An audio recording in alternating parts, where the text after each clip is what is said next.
अस्सलामुअलैकुम नाजरीन, आप देख रहे हैं सहर न्यूज़ और आज हम हाजिर हैं एक और नई वीडियो के साथ। नाजरीन, कल इमरान खान ने लाहौर में अपना पावर शो कर ही दिया, जहां उन्होंने एक अहम ऐलान भी करना था। उन्होंने क्या कहा बताएंगे, मगर सबसे पहले वो नाजरीन जिन्होंने अब तक हमारे चैनल को सब्सक्राइब नहीं किया, वो इसे सब्सक्राइब करके साथ लगे बेल आइकन को प्रेस कर दें ताकि हमारी आने वाली हर नई वीडियो आप तक पहुंच सके। इस वीडियो को ज़्यादा से ज़्यादा शेयर करें। अगर ये वीडियो आपको पसंद आती है तो इसे लाइक कर दें। तो नाजरीन, शुरू करते हैं अपनी आज की ये वीडियो। तहरीक-ए-इंसाफ के चेयरमैन इमरान खान ने कराची में जब जलसा किया तो उन्होंने ऐलान किया कि लाहौर में होने वाले जलसे में वो एक अहम ऐलान करने वाले हैं। उन्होंने लाहौर में एक बहुत बड़ा जलसा कर लिया, मगर एक बात बताएं कि जिस क्राउड की तवक्का की जा रही थी वो ना हो सका। मेरे अपने ज़ाती ख्याल के मुताबिक उन्होंने 2011 वाले जलसे का रिकॉर्ड तोड़ना है, मगर वो सब कुछ ना हो सका। और 2011 वाले जलसे का अगर मुकाबला करें तो इसमें क्राउड बहुत कम था। चलो, फिर भी एक बहुत बड़ा जलसा करने में तहरीक-ए-इंसाफ कामयाब हो गई। इस जलसे में साबिक वफाकी वजीर अली मोहम्मद ने भी बहुत ही जोशीला खिताब किया। उन्होंने कहा कि कायद-ए-आज़म ने भी इसी जगह पर जलसा किया। इसमें इमरान खान के वालिद कायद-ए-आज़म के साथ थे। वो भूल गए कि रमज़ान का महीना है और वो क्या फरमा रहे हैं। शुक्र है कि उन्होंने ये ना फरमाया कि इमरान खान और मैं भी उनके हमरा ही था। बहरहाल, जलसों में जब आदमी जज्बात में बोल रहा होता है तो उसे समझ नहीं आता कि वो क्या कह रहा है। मैं ज्यादा तवील बात नहीं करना चाहता, लेकिन आज से बहुत साल पहले जब इसी तरह बारिश का एक मौसम था, 23 मार्च 2013 को जो यहां बहुत ज्यादा बारिश हुई थी, आपको याद होगा, खान साहब ने कहा था मैं भी नहीं हिलूंगा, और यहां से कोई शख्स ना हिलने पाए। एक बंदा नहीं हिला था उस ग्राउंड से। और फिर अप्रैल 2018 में कड़कती धूप में 6-7 घंटे यहां हमने इंतजार किया और शाम को फिर महफिल लगी। फिर इमरान खान साहब ने यहां पे हम सबका खून और दिल गरमाया और बताया कि पाकिस्तान क्यों बना। से 83 साल पहले जब कायद-ए-आज़म मोहम्मद अली जिन्नाह की सरकर्दगी में, जब कायद मिल्लत खान लियाकत अली खान, सरदार अब्दुल रब निश्तर और मुसलमानान हिंद के तमाम ज़ुआमा, ऑल इंडिया मुस्लिम लीग के लीडरान यहां पे मौजूद थे। मैं अल्लाह का शुक्र अदा करता हूं लाहौरियों कि जिस तरह आप यहां पे सामने बैठे, मेरा दादा पीर मोहम्मद खान जो ऑल इंडिया मुस्लिम लीग का एक वर्कर था, जिन्नाह का साथी था, यहां मौजूद था। और मेरे लीडर इमरान खान साहब के वालिद इकराम मुल्ला नियाजी साहब भी यही मौजूद थे। आपके पानी पानी कर गई मुझको कलंदर की ये बात, तू झुका जब गैर के आगे, न मन तेरा न तन। चलते हैं दबे पांव कि कोई जाग न जाए, चलते हैं दबे पांव कि कोई जाग न जाए। गुलामी के असीरों की यही खास अदा है, और होती नहीं जो कौम हक बात पे यकजा, उस कौम का हाकिम ही फकत उसकी सजा है पाकिस्तान। अब बात करते हैं। असल में रमज़ान का ही महीना था और रात के वक्त ये जलसा हो रहा था। एक तरफ तो ये दावा कर रहे थे कि ये रियासत मदीना बनाने जा रहे हैं, ऐसी रियासत मदीना जिसमें 2 लाख अफराद को नमाज तरावी से महरूम किया गया।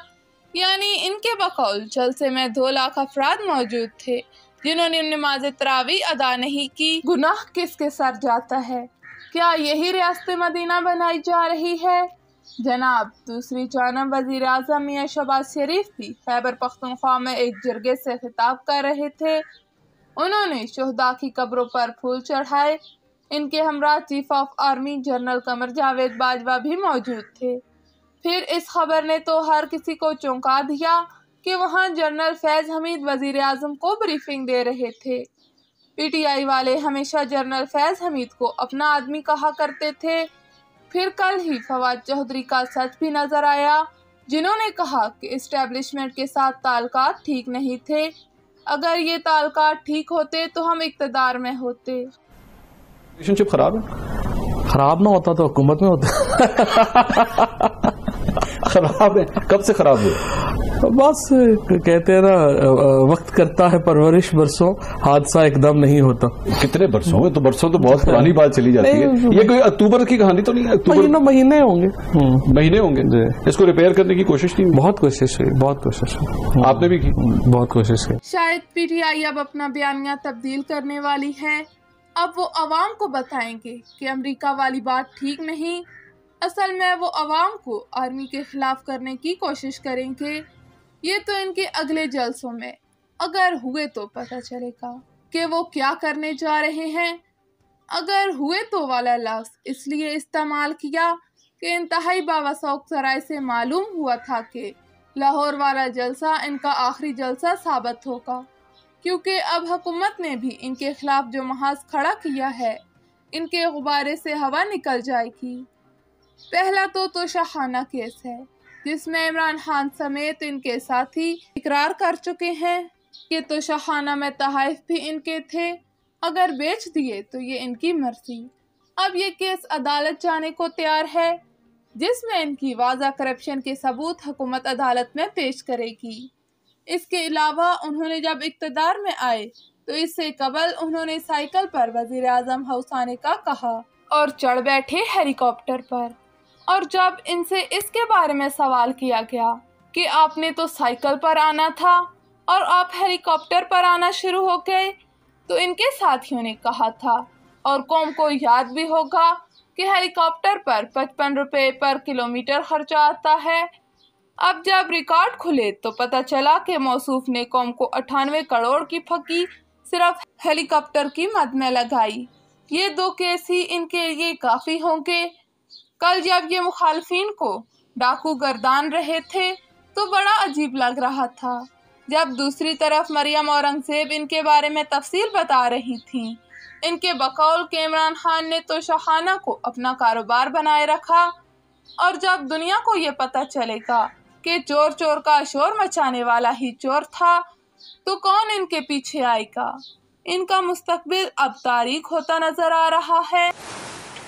منی ٹریل ہے وہ بتانی پڑے گی، میری مرضی نہیں، یہ کاروبار نہیں تھا، یہ وزیر اعظم کی کرسی تھی، اسٹیٹ گفٹس تھے جو آپ نے ریٹین کر کے 4 گنا 5 گنا قیمتوں پہ بیچے، جس سے آپ کی انکم میں اضافہ وہ ہوا جو 41 سال میں نہیں ہوا۔ یہ جواب پاکستان کی عوام کو دینے پڑے۔ میں تو عمران خان کا خطاب ہی سننے جا رہی تھی، مگر ان کی تقریب کی جگہ حکومت نے جو ان کے خلاف محاذ بنایا ہے وہ ان کے خطاب سے اہم نظر آیا۔ ان کے جلسے میں شیخ رشید نے بھی اپنا جوشیلا خطاب کیا اور دیگر مقررین نے بھی خطاب کیا۔ ان کے جلسے کے بعد جہاں پی ٹی آئی والوں کی خوشی کی انتہا نہ تھی کہ لاہور میں اتنا بڑا جلسہ کر لیا ہے، وہاں کسی نے مشورہ بھی دیا کہ جب امریکہ نے آپ کے خلاف سازش کی ہے تو ملک میں جلسوں کی کیا ضرورت۔ آپ امریکی سفارت خانے کے سامنے فواد چودھری، زلفی بخاری، شہباز گل، علی محمد سمیت صرف اپنے قائدین کے ہمراہ ایک چھوٹا سا احتجاج کرتے تو مسئلہ حل ہو سکتا تھا۔ تو ناظرین، یہ تھی ہماری آج کی ویڈیو۔ امید ہے آپ کو پسند آئی ہوگی۔ اگر یہ آپ کو پسند آئی ہے تو اسے لائک کر دیں اور اس ویڈیو کے متعلق اپنی رائے سے ہمیں کمنٹ میں ضرور آگاہ کریے گا۔